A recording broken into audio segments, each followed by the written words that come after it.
Hi guys, hope आप सभी बहुत अच्छे से होंगे। आज हम करने जा रहे हैं अपना last chapter Indian economic development का, that is India, China and Pakistan. ठीक है, उसकी कंपैरेटिव स्टडी। हम उसके इंपॉर्टेंट क्वेश्चन करने जा रहे हैं। होप आप बहुत अच्छे से इन क्वेश्चंस को करेंगे। ठीक है, बोर्ड एग्जाम के लिए बहुत ज्यादा इंपॉर्टेंट है। देखिए बेटा मेरे साथ, पहला क्वेश्चन है आपका, ग्रेट लीप फॉरवर्ड कैंपेन। बहुत ज्यादा इंपॉर्टेंट है, इसको अच्छे से कर लेना। लैंग्वेज बहुत आसान लिखी हुई है, स्क्रीनशॉट लेके आप इसको चाहे लर्न भी करना, पहले समझना, अच्छे से करना। इंडियन इकोनॉमी इजी नहीं है, आपको बहुत अच्छे से करनी है ये। देखिए, in 1958 a program named the Great Leap Forward campaign was initiated by, किसने बनाया था? Mao Zedong, to modernize China's economy. किसको मॉडर्न बनाना था? चाइना की इकोनॉमी को। याद रखना, इन 1958 कब बना था? 1958 में एक प्रोग्राम बना था जिसका नाम था ग्रेट लीप फॉरवर्ड कैंपेन, जो बनाया गया था, was initiated by Mao to modernize China's economy. ज्यादा से ज्यादा मॉडर्न किसको बनाना? चाइना की इकोनॉमी को। The aim of this campaign was to transfer, ध्यान से सुनना, इसका एम क्या था? ट्रांसफॉर्म क्या करना? एग्रेरियन इकोनॉमी, एग्रेरियन का मतलब होता है रिलेटेड टू एग्रीकल्चर, इकोनॉमी को मॉडर्न इकोनॉमी में।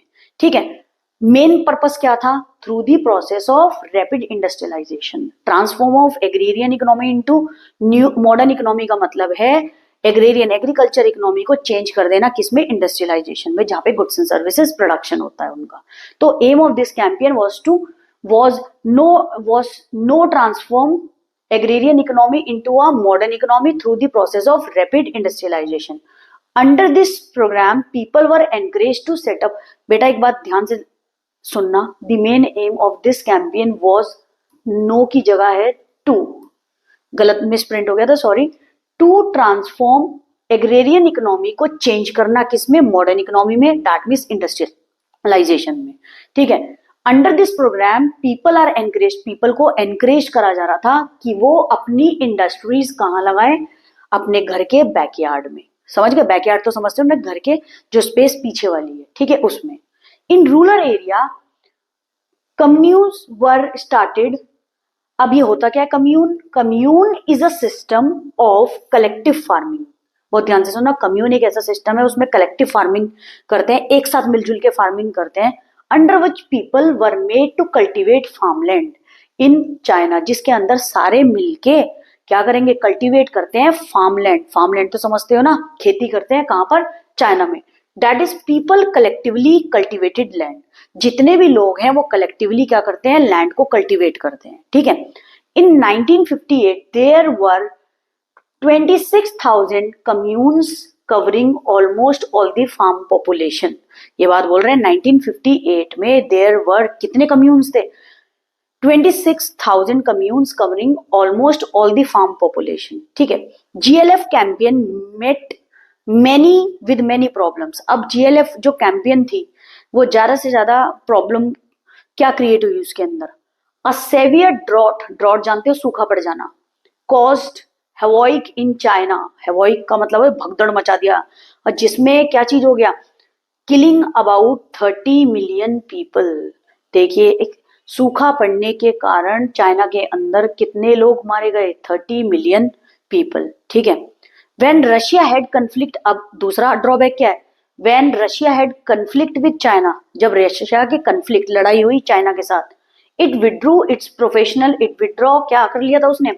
It's professional who had earlier been sent to China to help in the industrialization process. देखिए, जब रशिया का कॉन्फ्लिक्ट यानी लड़ाई हुई चाइना के साथ, तो उसने अपने जितने भी प्रोफेशनल भेजे थे चाइना में, उसने क्या करा? वहां से सबको बुला लिया। किस चीज के लिए? जो अर्लियर हेल्प कर रहे थे चाइना को इंडस्ट्रियलाइजेशन ज्यादा से ज्यादा प्रोसेस में, यानी converting raw material into finish goods, कहने का मतलब प्रोडक्शन करने में जो हेल्प कर रहे थे, उन्होंने सबको वापस प्रोफेशनल को बुला लिया जब रशिया का कन्फ्लिक्ट, लड़ाई हुई किसके साथ? चाइना के साथ। ठीक है, पहला क्या था? ड्रॉट, दूसरा क्या था? Conflict between Russia and China, जिसके कारण उसने अपने, रशिया ने सारे प्रोफेशनल बुला लिए थे जो हेल्प कर रहे थे इंडस्ट्रियलाइजेशन प्रोसेस में। ठीक है, अब देखिए, Great Proletarian Proletarian Cultural Revolution. ठीक है, इन 1965, बहुत ध्यान से सुनना, in 1965 Mao Zedong introduce the Great Proletarian Cultural Revolution ठीक है, 1966 से 76 तक चला ये, अंडर विच, बहुत ध्यान से सुनना, इसका मतलब क्या है, ग्रेट प्रोलिटेरियन कल्चरल रेवोल्यूशन का मतलब क्या है, ध्यान से सुनिए। इसका मतलब है ये कब तक चला, पहले तो ये याद रखना, 1966 से 76, under which students and professionals sent to work and learn from the countryside, जिसके अंदर स्टूडेंट्स और प्रोफेशनल जो लोग थे उनको काम पे भेजा जा रहा था कंट्री साइड, ठीक है, कंट्री के आसपास की वो काम सीख कर गए आए, ठीक है। तो in 1965 Mao Zedong introduce Great Proletarian Cultural Revolution, जिस जो कब तक चला, 1966 से 76, जिसके अंदर स्टूडेंट और प्रोफेशनल को काम पे भेजा जा रहा था कि वो लर्न करके आए कंट्री साइड से कि काम कैसे करना है, ठीक है, कंट्री के पास से। नेक्स्ट है आपके रिफॉर्म्स इंट्रोड्यूस इन चाइना। देखिए रिफॉर्म्स का मतलब चेंजेस जो चाइना के अंदर आए वो क्या है, China introduce reforms in phases. देखिए in the initial phase reforms initiated in agriculture, foreign trade और इन्वेस्टमेंट सेक्टर। देखिए इनिशियल फेज में, फेज होता है आपकी स्टेजेस, ठीक है, इनिशियल स्टेज में जो चेंजेस इनिशिएटेड हुए वो किस में हुए, एग्रीकल्चर में, फॉरेन ट्रेड में और आपके इन्वेस्टमेंट सेक्टर में। अब in agriculture commune lands were divided into small plots. पहले कम्यून क्या था, एक ऐसा सिस्टम था लोग इकट्ठा होकर वहां काम कर रहे थे, अब उसको डिवाइड कर दिया गया स्मॉल प्लॉट्स में, which were allocated only for use not as ownership, जिनको क्या चीज करा जा रहा था, अलॉट करा जा रहा था for use, not as ownership to the individual household, किसी भी इंडिविजुअल हाउस होल्ड को वो ओनरशिप के लिए नहीं दिए जा रहे थे, बस यूज के लिए दिए जा रहे थे। तो in agriculture commune lands were divided small plots में उसको डिवाइड कर दिया ना, कम्यून लैंड बहुत बड़ा लैंड था जिसको उन्होंने क्या कर दिया स्मॉल प्लॉट्स में डिवाइड कर दिया, which were allocated only for use not as the ownership to the individual household. They were allowed to keep an all income from the land after paying stipulated taxes। वो क्या करा जा रहा था इस पे, they are allowed to keep all the income from the land, income जो भी लैंड से आ रही थी वो they are allowed to keep them, but जब क्या कर रहे थे, स्टिपुलेटेड टैक्सेस, जब वो टैक्स क्या कर रहे थे, जितने भी टैक्स थे उसको पे करने के बाद जो इनकम आ रही थी वो अलाउड करी जा रही थी कि वो अपने पास रख लें, ठीक है। अब है इन द लेटर फेज, अब बाद में स्टेजेस में क्या हुआ, reforms were initiated in the industrial sector, ठीक है। एग्रीकल्चर में क्या चेंजेस आ गया, कम्यून सिस्टम को हटा के उसके अंदर छोटे छोटे प्लॉट बना दिए गए, जिसके अंदर ये कहा गया ये सिर्फ यूज करने के लिए है, कोई भी उसका ओनर नहीं होगा, ठीक है, to the individual household, हर एक बंदे को दिया गया था ये। They were allowed to keep all income from the land, उनके ये अलाउड कर दिया गया था कि वो सारी इनकम लैंड से ये जितनी भी आ रही है रख लें, पर आफ्टर पेइंग जो जो टैक्स लगा है उनके पास स्टिपुलेटेड टैक्स, ठीक है। अब लेटर फेज में किसमें चेंजेस आए, आपके इंडस्ट्रियल सेक्टर में, private sector firms and township and village enterprises were allowed to produce goods. देखिए किस किस को अलाउड कर दिया गया था, प्राइवेट सेक्टर फर्म्स को, टाउनशिप, विलेज एंटरप्राइजेस को अलाउड कर दिया गया था कि वो क्या प्रोड्यूस कर ले, गुड्स एंड सर्विसेज।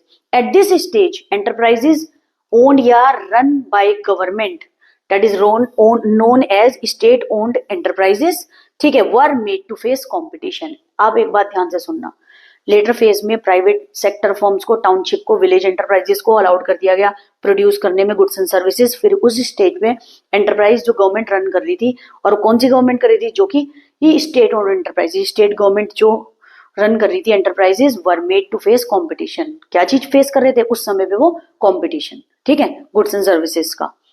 अब आगे देखिए dual pricing in the reforms process. देखिए dual pricing in the reform process क्या होता है, देखिए the reform process also involve dual pricing. इसका मतलब क्या होता है dual pricing, this means fixing the prices in two ways, prices को दो तरह से फिक्स करना। ड्यूअल प्राइसिंग का मतलब है प्राइस को फिक्स करना दो तरीके से।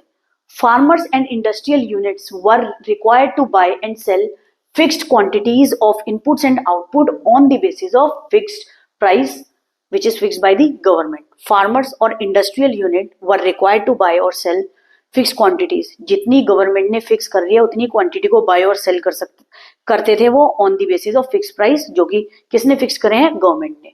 फार्मर्स और industrial unit were required to buy और सेल, फार्मर भी और इंडस्ट्रियल यूनिट भी क्या करते हैं, रिक्वायर्ड टू बाय और sell fixed quantity of input और आउटपुट, रॉ मटेरियल जो भी बन के तैयार होके आ रहा था on the basis of fixed price which is fixed by the government, ठीक है। For other transaction the input and outputs were purchase and sold at market price. देखिए अदर ट्रांजेक्शन के लिए क्या चीज कर रहे थे, हे इनपुट और output were purchased and sold at market price. Farmer और इंडस्ट्रियल यूनिट को तो क्या कहा गया है कि वो बाय और सेल करें फिक्स्ड क्वांटिटीज ऑफ इनपुट और आउटपुट, जो कि प्राइस किसने फिक्स करे, गवर्नमेंट ने। फॉर अदर ट्रांजेक्शन, अब इनके अलावा इनपुट और output were purchase and sold market price पे होंगे, ये याद रखना। तो ड्यूल प्राइसिंग थी विच is fixed by the government और दूसरा मार्केट प्राइस पे, ठीक है। अब है आपका सेज स्पेशल इकोनॉमिक जोन्स। देखिए in order to attract foreign investor, ज्यादा से ज्यादा अट्रैक्ट करने के लिए फॉरेन इन्वेस्टर को special economic zones were set up, special economic zones were set up, ठीक है।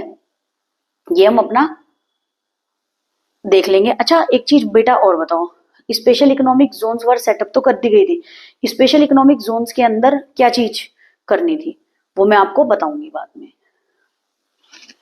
अगर आपको वीडियो अच्छी लगी हो तो do like and subscribe my channel और ज्यादा से ज्यादा अपनी फ्रेंड्स और फैमिलीज को बताइए, ठीक है। Thank you.